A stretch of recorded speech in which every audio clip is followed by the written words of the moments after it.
Right, guys, welcome back. Thanks for joining us again. And today we have an exciting artist, Pedro, here to join us. Thanks for your time coming out all the way. Really do appreciate it. And so today we're going to discuss a bit about the music industry and business around that, how it functions, any tips you can give us, any value that will be helpful to you guys. And we hope you enjoy it. Thanks for being here. Thanks, man. Cool. So tell us about your journey into the music. How did you start your music career? So I grew up in Mozambique, obviously. According to my mom, I started when I was 6 in the shower. So she said I used to sing a lot in the shower. I do remember kind of that. And then I didn't speak English, so I would change the lyrics of the songs, apparently. So because I didn't know the words, so I'd make up my own words. So we believe that's where it started. But I actually only started proper when I was about 16 years old. And I was very blessed. There was these guys that saw me playing in the street, Marvel. And he was part of the first metal band in Mozambique. So we were all like, yeah. And I was lucky, he liked my voice and my songs, and literally on the street, and he's like, so do you want to start a band? And it just got on from there, dude. And I came here to study. I was here for 3 years. I did a jazz course, and then I went to the States, and I did a couple of specializations at Musicians Institute, and then I came back. And yeah. So you have your own music that you write as well? Albums? Yeah. Okay, that's pretty cool. You know, that's actually what I love the most about music, to be honest. Yes, to the right songwriting. Definitely. What inspires you? Like, what is the method of writing a song? For instance, is it something that happens to you that you base it off of? Or is it like you hear the music and then you start writing a story towards that? Let me tell you a funny story. So everyone has different, I suppose, ways of outcomes. I remember when I was at MI, I was chatting. We got a guy that came in. He was the second assistant engineer to Michael Jackson's Thriller. And he gave us a class, and he brought a DAT tape with Michael singing. And he told us that Michael would hear the whole music, and then he would sing it to the producers, everything. So he would sing the key. So we heard the whole Billie Jean, where you hear like Michael go like, okay, I'm going to count, and then we start, and then you hear him go, do, do, do, do, do, do, do. Dude, it was so weird. All of us, we were sitting there like, everyone's like, do you hear the whole song in your head? And everyone's like, no. So at that point, everyone's like, oh, shit, we're not going to make it. I might as well give up. And then years after that, it actually happened. I started you start hearing the song. So I think as you grow, you know, the music inside you starts growing as well. But in that moment, I was like, oh, my soul, dude, what am I doing in music? There's no freaking way I'm going to make it. But yeah, so, and in terms of the process itself, I think as you start understanding the music, now it's definitely like I can feel as well when I want to write. If nothing's coming, I can feel that, I've gotten something to say, so I'll grab the guitar or go to the piano and I'll just start playing a couple of chords, and then stuff just starts coming out and stuff like that. When you write your songs, is it in a certain location? Is it, for instance, when you go sit down in a studio, or does it also come at natural, random moments when you're, for instance, talking to anyone and it just pops up in your head? So in the bathroom, for some other reason, I think it was because it's a safe space. And the echo and stuff. I don't know why. In the bathroom, when I'm driving, it happens a lot. So you have to take out your phone and just like press record, you know, just because you'll forget it as well, you know. Otherwise, you're sitting there all the way on till you get home, then you can record, you know. So it's very random. It's really, really, really random. I remember when I started, I used to write a lot in napkins because obviously, you know, you don't carry a book around with you and stuff. But I always obviously had a pen or asked for a pen, whatever. Now, so a lot of my songs in the beginning were written in napkins and stuff. Yeah. What were some key milestones for you to progress now? You said you started in Mozambique with that band. How did it end up where you are today? What were some pivotal moments in your journey that shaped your career? To be honest with you, I don't exactly know. I think it happened very progressively and very like fluently type of thing, if I might say. There's moments that I don't say that they changed my career, but that marked me. For example, winning the international songwriting competition of Crazy Love, that was a big thing. But for example, it's one of those things. Crazy Love was not really known song. People don't really know about this, but yet you've got one of the most prestigious, you know, awards or whatever and stuff like that. But it's okay. It's not. That's why I say I don't think it really changed my career, but it's a moment that marked me, kind of thing. Playing festivals, man, like doing the Pano, you met you guys and stuff, that's like moments that like will stay for me forever, kind of thing, But changing career, I don't know. Maybe when I had my first single on Jacaranda 3 years ago, that changed slightly because I started seeing. You start seeing all of a sudden in your social media, there's a climb, or you start seeing comments from people that you don't know, or heard you at the radio, or whatever the case may be. And it was always a big goal for me to try and reach radio stations, try and get something. What was a great way to get your brand, yourself, known in your audience? Meaning, was it through a social media post, the radio, going to festivals, live entertainment? What was the biggest? That I helped think most? so. Getting a publicist was a big difference for me. I think it was because she started taking over some social media content as well. That was a big change. So I went and I started recording. Also, I started recording with Mark Beaning, which is used to be the main guy behind Mean Mr. Mustard. I don't know if you know the band, yeah. Sorry, and he's got a couple of SAM awards. He's a well-known producer. So I did that, and then I got publicist just after that. And what happened was I immediately saw a change because I started getting radio exposure, social media numbers started growing and stuff like that. So it's, that thing we always say, it's about the music. Not always. I also think because you've heard a lot of great songs and they're amazing, but the artists, they're not well known. Unfortunately, the marketing needs to be done right for you to trend or actually to get known. No, but it is. I mean, a lot of people know me for my covers more than my originals, to be honest. And it's okay. It's not. I don't have an issue with it.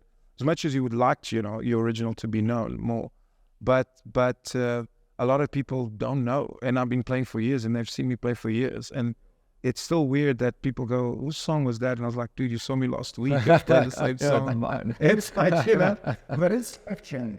Now, I must say, your energy on stage that you give off, like the way you perform, that we saw, that's amazing. Like the way you hype the crowd up. And what was pretty cool was that girl that sang Zombie. Oh, yes, That was amazing. Dude, I was like, I don't know what happened there, because thank God you guys videoed, because I didn't see her coming in on stage. And I actually saw it on your video what actually happened, because someone told me that she pushed the other girl out. And I was like, dude, really? And I didn't see that. And then right at the end, she just does the split. And did you see that? I don't think people saw that. No. The split. Yeah, because I saw you on the video standing slightly back, but I think the front guy saw it. She just jumps up and does a split on stage, and I'm like, oh my soul, dude. And I was like, this woman's and she had to be somebody that also does music as a living. I don't think so. Because to us, the way it looked like, the way she held the mic, how she held it, and how she wiped the crowd, and I was like, that girl knows. And at one point I thought maybe it was scripted for her to come in, and I was like, this is too good. But the goosebumps, I'm like, that was amazing. And I've got it on video. The other shame, I feel so bad for this girl, because what I did in there is moments she did sing. Yeah. But in order for the edit to flow and to create that pivotal moment, I had to put in clips where she did not sing. Oh, actually, sure. So now it looks like she doesn't know how to sing and she doesn't know the song. And I feel that good. But it flows nicely out. She just standing in front of the mic not singing, and it zooms out and this other girl climbs on and then just takes the mic. Yeah. No, she was heavy confident, dude. That was out. And I didn't expect it because she actually sang well. That was the thing. Yes, that was so I was great. like, wow, like, okay, now go on. Voice. And it sounded like that raspy. Yeah, that was great. That was amazing. Yeah. Are there any other festivals that you attend besides? Yeah, so we're playing, for example, the Delstrom Spring Fest this weekend. Then we do Strab, I think, every year, which is you guys should do that actually. Which one is that? You should do. It's called the Subterranean Rhythm and Blues Festival in Mozambique. So it's in the south of Mozambique. Yeah, Ponta Malonga, not Ponta Douro. Okay. Just don't take the caravan, dude. I don't know if the caravan. Make it nice. Challenge accepted.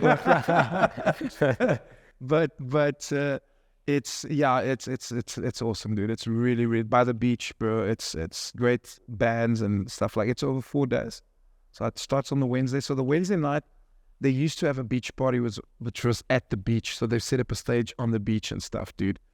And since COVID, there's been like strict rules regarding the beach and stuff. So now they do it just next to it, basically. But it's still it's awesome, dude. It's really, really cool. When is it more or less? Last weekend of May, every year on the last weekend of May. Okay. Yeah. And then there's mini pop as well, which is quite lekker. I think we usually play a year and skip a year, if I'm not mistaken on that one. Up the creek, that's coming back again, and they didn't do it last year. That's in the Cape side. I think Swillen Down area. Okay. And what else do we play? Have you done Splashy before? No, so I got invited for Splashy. Was it for this year, for this past year? But they contacted us very late, and I was already, dude, we get booked up. So like we now fully booked. We don't have any gaps till end of December. Sure. We like fully. There's no, So and we tend to be quite booked up ahead, because I do a lot of like restaurant gigs and stuff like that and whatnot. I need to pay the bills and stuff. And so what happened with Splashy was I had a corporate, and they had already paid a deposit, and I couldn't get out of it. I still tried to, but I hope they're not upset with me and they do approach us for next year, because I'm keeping the date open just in case now, because I didn't expect them to invite me out of the blue. But I think if you also approach them again just to say sorry, but you're available. No, I did tell them, look, would it be okay? And I tried to be as nice about it, and because you don't want to.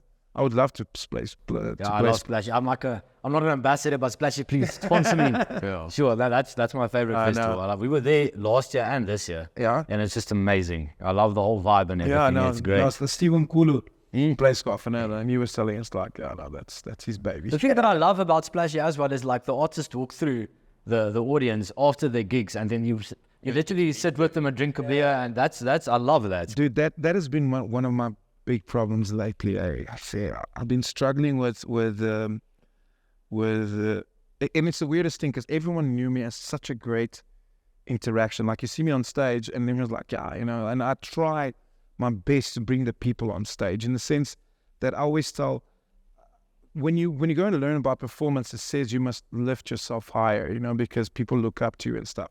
I do it the other way. I don't believe in that. I say, no, bring everyone higher, make everyone feel part of the stage, and then, but a few years back, I started dealing with like anxiety, like badly, like all this attention just started getting too much.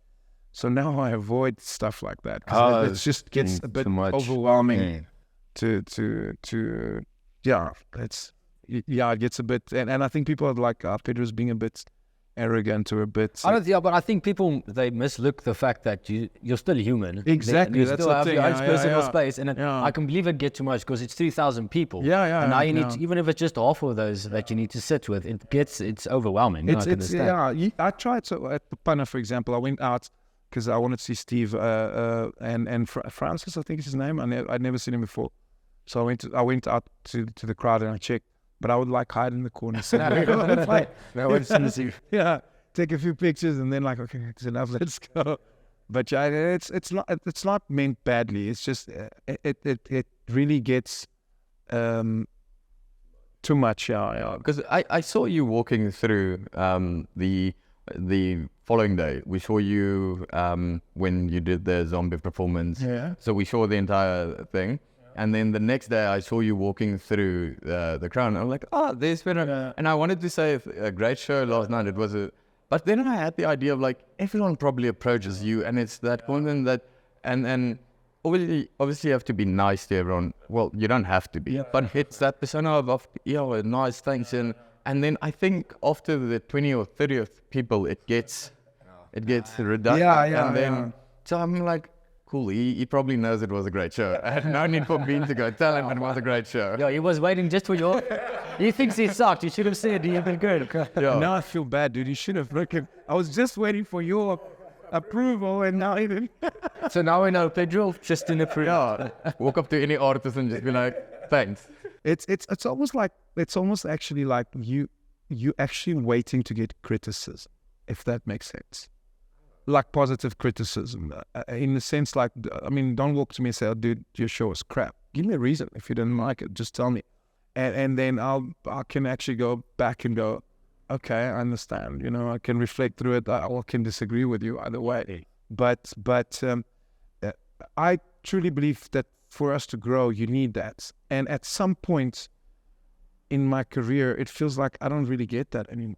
Funny enough, I get it from my family. Like they'll tell me, like my mom or my dad will tell me, no, I don't like that song, or lacks this, or whatever the case may be, which I appreciate because they're very honest about it. It's not like that, you know, it's my child. Oh, it's great music. He's like fantastic, bro. It's like, so you kind of expect that to come, and it doesn't really, it's not from an ego point of view. It's just, it feels like you hit a plateau sometimes. I mean, you guys are creative as well, you know, and it's scary to be in that space. You want actually that criticism. You want to hear something. Yes, otherwise you can't grow. Exactly. Because you don't know what you're doing is working or not. You want to stay on that level. You want to up it. Yeah, and I don't want to just sit there the whole time. I'll get bored, you know. How would your ideal then be to receive feedback? In a way, like, do you know exactly how you performed, or do you watch? Some athletes do it. They video themselves to see what the movement was. Like, do you then film the entire festival, or not, what performance, and then see, okay, this is where the energy dropped. Maybe I should, or how would your ideal be to?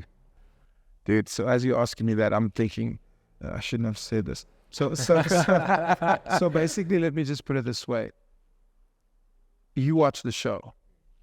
I can probably tell you that 3 or 4 songs in that show that day we did not practice or we hadn't played before.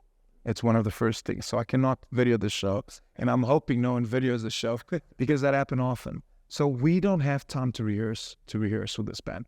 I can tell you now, the band's been playing probably, you joined, I think, last year, if I'm not mistaken, or the year before. And this band's probably has had 2 or 3 rehearsals. 4, 5 maximum. I'll definitely no more than 5. I can guarantee you. And so we are one thing we learned is to not criticize ourselves because, you know, and instead just enjoy the moment. So if someone makes a mistake on stage, for example, that's not the kind of thing that we're looking at. Because like you said, we're all human. You will make mistakes and stuff like that. But it's things like, for example, there's been shows where Adam has come to me, he's like, dude, I was not feeling that show. And then you go and try and analyze, okay, what could have happened that he wasn't getting into it? And it happens to me as well. So, for example, Bok was very worried because they didn't want me to play that Thursday night because they were worried that I give too much energy. And the Friday, I think we played the Friday, there was a day after, we would have no energy for the main stage. And I was like, just chill, dude. It's the punna. I'm like, it's weird. Like the punna just, there's just this energy, bro, that I cannot explain. Like you cannot be there and not be there with a smile. You know what I mean? Or have this positive, you know? So I told him, don't stress, dude. We'll be perfectly fine. But I understand where he's coming from because he knows. You know, you give everything the previous day and the next day you might not have enough to perform. And also it's coming back to the criticism, it's exactly that. The previous year, that kind of happened. But it happened, what happened was when we decided the set list, so we played also I think it was the Thursday night or Friday night, and then we played the Saturday. When we played one of the sets, they told us we want a party set, so we played covers. And then the second set, the main set, we played originals. People don't know our originals. So that became a problem. So that's where we go, okay, guys, let's accept the fact that they don't know our songs. Let's, so when we did this year, we put a couple of covers into the main set so that we can psych them up and still keep people up there. But luckily, our biggest downloads at the moment, so it's South Africa and then it's Botswana for some other reason. No jokes, yeah. It's like, so they actually know kind of the song now. Yeah. How was your first experience going to a festival? Like you said, now there's the possibility of overextending yourself on the first day. So what was your first festival like, and how have you grown from there? Like in our terms, when we started with video, we tend to overshoot. Like a lot. Did I film this? Did I film it? You end up with so much footage, and 90% of the footage you don't use. But the more we've grown, we know, okay, cool, I want to film this, I want to film that, I don't need that. How have you implemented that with festivals? How you started versus where you are now? So the first thing is I don't usually stay a long time in the festivals. Okay, it's because you will party and you will jolt. and you'll feel like crap. You know, I'm not 20 something anymore where I could go like, yeah, and this is so that's the biggest change I've noticed recently. And that thing of like you pace yourself, you know, go to sleep earlier. People think it's a joke, but it's not. It's like it's one of those things. I remember I met Nuno Betancourt, the guitarist of Extreme in the States. And I went to him and I said, Nuno, I'll buy you tequila if we have a selfie together. And he goes, tell you what, let's have the selfie and sit down at the bar and have a chat and leave the tequila. And I was like, and he's like, he told me now, he's walking around with a glass of wine, about like a little small cup. And he told me, I've had this the whole day, dude. Sure. And I was like, what? He's like, no, he'll have a couple of glasses of wine, but he doesn't drink anymore. So all these things, you know, you start adapting, you start getting used. Why is he walking around that glass? So people don't buy him to drink because they think he's got a drink. So another thing at a festival, if you see me, for example, I shouldn't give the secret out. Censored. Yeah, it's like, Technical difficulties. We'll be right back. I don't drink beer. If you see me with a bottle of beer, it's because I'm not drinking shooters. Whenever someone buys me a shooter, I'll spit it into the beer, for example. So I learned that from the festivals. Because you don't want to be rude. And people sometimes, you know, they feel, I know it's bad, man, but dude, you don't realize we will clap a bottle and a half tequila in half a day at a festival because people just keep buying you drinks, you know? And you might say no, and they some people actually feel offended. Yeah. Because they think, no, why? But you drank with him, why not? Stuff like that, and it's not that, man. It's just, yes, I'm only human. There's a limit. I can only do so much. Yes.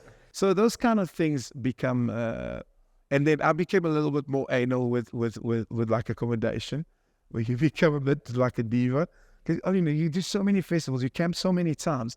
And one thing I hate, dude, is like sand on inside a tent. Bro, I cannot handle that anymore, dude. And it's like, so I always tell the guys, please, it's cool, I'll camp, but just make sure there's a bed. Yes. So at least you can take the sand out, you know, and climb onto the bed and like, you know, and it's easy to take.